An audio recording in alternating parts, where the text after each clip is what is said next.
Well, the doors to the federal government have been unlocked, and that has unleashed a lot of numbers. And we have Darrell Peel here to go through them. Darrell, what are you finding in the numbers? Well, you know, with the data beginning to come back online, you know, we confirmed that cattle markets in general and beef markets continued to strengthen over the month of October. You know, box beef prices have advanced sharply in the last few days. They're very close to that sort of magical $2 a pound mark. We pushed past that briefly in the spring for the first time ever. We should go back past that any time now, perhaps in the next few days, and be there for the rest of the year more than likely. Fed cattle prices also advanced sharply from the lower 120s to the upper 120s, and actually touched the $1.30 a pound range recently. Again, that's very close to a record level. All of these are things that we sort of expected to happen in the fourth quarter of the year.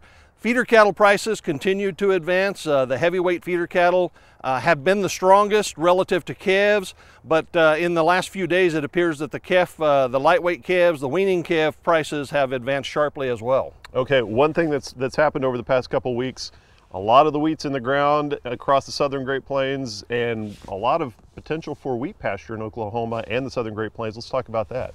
Certainly it's the most potential we've had in several years in terms of winter grazing in the southern plains.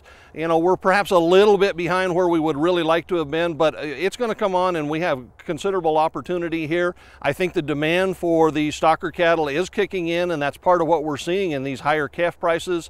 We'll see a bit more of that. We're just now kind of buying those calves as we sort of confirm that we're going to have some wheat pasture, and so we're seeing a bit of a counter-seasonal move.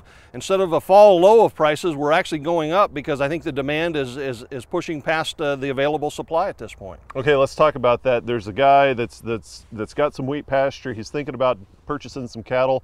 Is it worth doing it right now? Is it economically feasible?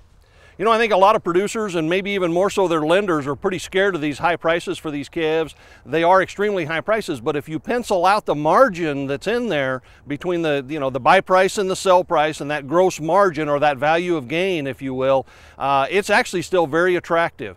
Now, as these calf prices advance, we're whittling down on that, and it's all kind of relative to what the feedlot cost of gain is pushing towards. But the bottom line is there's considerable opportunity. It takes a lot of dollars to do that because of the price levels we're talking about.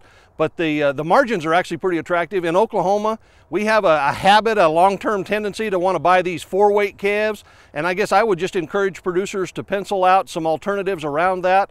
There's actually a little bit better value, I think, at this point in time for maybe moving up 50 or 100 pounds in weight and buying a 5-weight calf all the way up to 600 pounds. There's ample opportunity to buy those calves, put the weight on them, and see a good value of gain. Okay, Darrell Peel, livestock marketing specialist here at Oklahoma State University.